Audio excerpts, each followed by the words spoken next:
का जो वातावरण है, हमारे आसपास का जो वातावरण है उसे हम पर्यावरण कहते हैं।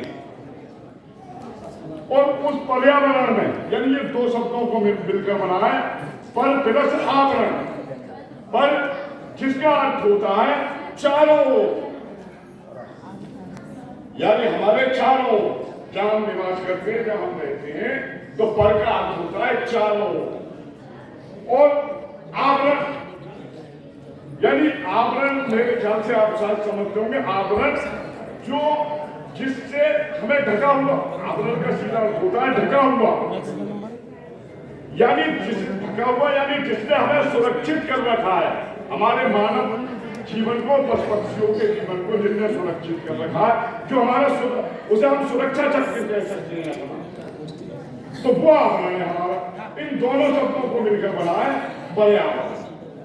अब जो हमारा सुरक्षा चक्र है, जब वो ध्वस्त होने लगेगा, उसकी क्षति होने लगेगी, तो आप समझते हैं कि इसके बड़े दुष्परिणाम सामने आते हैं। हमारे मानव जीवन असंभव हो जाएगा। आपने एक शब्द सुना होगा, ग्लोबल वार्मिंग। ग्लोबल वार्मिंग शब्द तो सब जानते हैं, लेकिन मेरे ख्याल से या उपस्थित कम लोगों को पता होगा कि ग्लोबल वार्मिंग होता क्या है। शब्द पढ़ा हुआ है, सुना हुआ है, लेकिन ग्लोबल वार्मिंग यानी ये जो पृथ्वी है ये लगातार गर्म होती जा रही है, और जिस दिन अपनी सीमा से ज्यादा ये गर्म होगी, जिस दिन हमारा टेम्परेचर 60 डिग्री सेल्सियस पर पहुंच जाएगा, मानव का अस्तित्व आपको नहीं मिलेगा। तो ये पृथ्वी को गर्म हो रही है, 100 गीगाबाइट।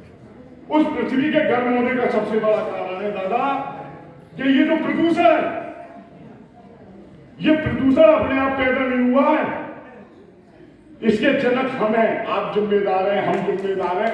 यानी विकास के नाम पर जो इस पर्यावरण की क्षति हो रही है, विकास के नाम पर हो रही है। हम विकास को धुआंधार करते जा रहे हैं कि हम अमेरिका जैसे बन जाएं, इंग्लैंड जैसे बन जाएं, कंक्रीट का जंगल खड़ा करते, अपने पेड़ों को काटते, जबकि पेड़ तो हमारे जीवन का अभिन्न अंग है।